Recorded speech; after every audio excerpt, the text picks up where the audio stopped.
Oops, oh my god, it's okay.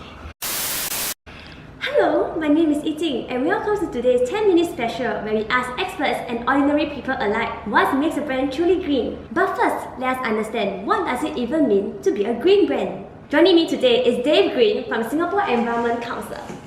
Hello Dave, welcome to the show. Clearly, you have lots of experience in this field. Would you like to share with us what makes a brand truly green?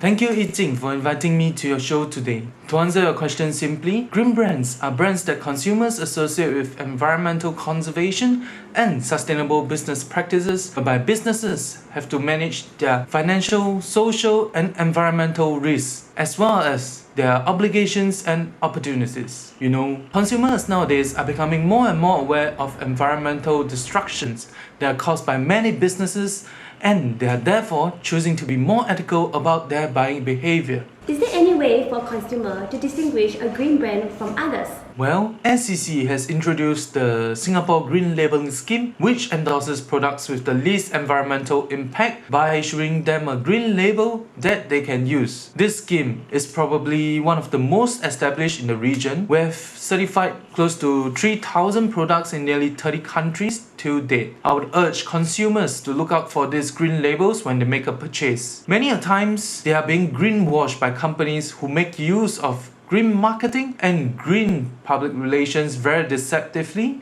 to give the impression that their products, their aims, their policies are environmentally friendly when in actual fact they're not. I'm glad that you shared that last bit, Dave. And yes, greenwashing is getting more and more common these days. And that brings us to our main story for tonight. A young man was feeling devastated after being greenwashed into buying a wrong car. We have Ito on the ground with the latest. Thank you, Yi. Indeed, not all is well for 23-year-old Sakif, who recently purchased a car with his hard-earned savings. But that was not a green brand. Today, we have Sakif with us to recount his horrible experience. Well, how did this all start? Well, it started a few years back when I watched a commercial on TV about Mazda and how fuel efficient it was. I just bought into the whole thing. I went to the dealership, I spoke to people and they told me yes, it's much better than other cars in the market right now. I bought into it.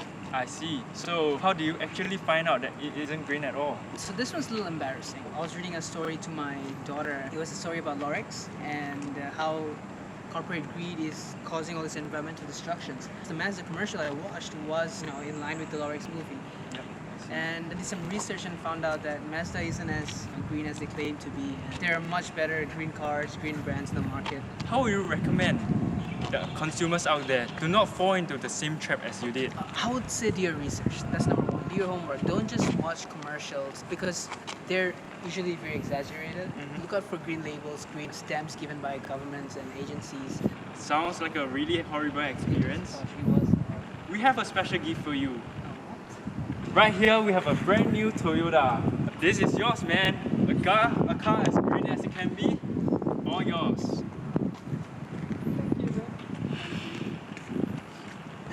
Well, first up, Toyota cars are manufactured in a green environment. Toyota carries out simplification and rationalization of the manufacturing process to shorten it and reduce the time, thus cutting CO2 emissions. Toyota further reduces CO2 emissions in all process types, for instance, by introducing mechanisms that do not use energy and adopting renewable energy sources such as solar and wind power. In 2015, these have enabled a 45% decrease in annual CO2 emissions and 44% decrease in CO2 emissions per unit produced for Toyota. Excited for more? You would love to know that Toyota also produces cars that are fuel efficient. On a liter of fuel, Toyota offers you at least 25% more distance traveled on average compared to other standard car brands. Now, that's the real meaning of paying less for more. Come Sakif, look at the shine on this car. A real beauty, isn't it? Well, Toyota is actively switching to waterborne paints from solvent-based paint, which interestingly, when it comes to the actual color with waterborne, comes out brighter than a solvent-based paint. Also, solvent-based paint produces volatile organic compounds, which are one of the causes of photochemical smog. If you are someone who loves to give back to society, then Toyota is definitely the brand for you. The Toyota Foundation provides grants for research and programs that address issues in various fields, ranging from human and natural environments, social welfare, and education and culture. So, Sakif, this is what you call a truly green car brand.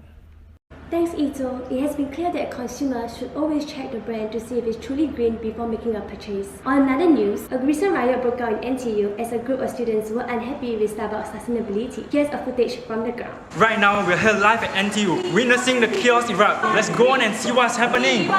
So, what's the tension here all about, guys? What's the crowd here for? No, we want to send a message that Starbucks has no place here on campus. It is nothing but poor sustainable practices. And not only that, they claim to be sustainable. Come on, they waste millions and millions of disposable cups every single day. Let's just look at the holiday cups, for example. 580 million disposable cups wasted every day, sent to the dumps. This campus, NTU, has no place for companies like that don't practice sustainability. No green, no coffee. Starbucks is sustainable? Come on lah, don't kid me, man. They are totally just greenwashing. They have 4,500 stores in 47 countries. They use a lot of high consumption on natural resources and energy to power all these stores. No sustainability at all. Alright, Iting, as you can see here, tensions are running high. People are angry. But as we are all aware, Starbucks is actually supporting the green movement and doing a lot of CSR. But now we all know the consumers are still not buying into it. Definitely more needs to be done on their part. We are glad to have Chu Ming, the green activist, to tell us more on the protest. Nice to be here. Could you tell us more about the message that you are trying to convey through the riot? Look, we want to send a message that Starbucks has no place here on campus. Despite its claim to be green and sustainable, it is everything but. Can you elaborate more on its poor sustainable practices? First of all, let's talk about the packaging. How can Starbucks claim to be sustainable when they aren't even using reusable cups and they contribute to the waste globally? In 2008, Starbucks acknowledged their cups were a problem and they pledged to create a solution for it. The company was committed to make its cup recyclable and serve more beverages in reusable cups. They set ambitious goals for 2012. They failed. They pushed the deadline to 2015 and they made no changes since then, and they seem to drop their commitment entirely. Also, there isn't enough incentive for consumers to bring their own cups. Starbucks also made another ambitious goal to serve 5% of their beverages in personal tumblers that consumers bring by 2015. In the end, they only managed to achieve 1.6% out of the targeted 5%. Not only that, they have high consumption of natural resources and energy on their daily operations. With more than 4,500 stores across 47 countries, just imagine the energy used to manage these stores. Just take a look at their global responsibility report for year 2015. They set ambitious goals to reduce energy consumption by 25% by 2015, but they only achieved a disappointing 4.3% out of the 25% promise. Starbucks is really just greenwashing. What sustainability are they really talking about? These are just some issues that we are mentioning here. Critics around the world are also talking about Starbucks' fair trade issues and about the use of certain ingredients in their beverages that are detrimental to the ecosystems. So, Chu Ming, how would you recommend F&B companies like Starbucks to improve on their sustainability practices? In F&B, packaging is of utmost importance because they contribute significant to waste. Traditional packaging such as foam are neither recyclable nor reusable. F&B companies need to put in more effort into designing green packaging. Take McDonald's for example. Their restaurants in US have completed a transition into using FSC certified fiber for all their hot cups this year. McDonald's in Canada have also achieved a certification milestone in 2015, and they are moving into 100% PFC certified hot cups by 2020.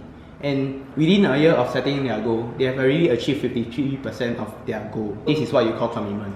Thank you, Chu Ming, for sharing with us some of the practices that company can adopt to stay green. With today's discussion, I believe all of us have a clearer idea on what is a green brand. A brand is truly green if their initiatives are environmentally sustainable and climate friendly. Commitment is key when companies talk about sustainability. Words without action only breed unhappiness among consumers. Consumers, on the other hand, should prevent themselves from being greenwashed by companies. This has been GreenTV. Have a great day.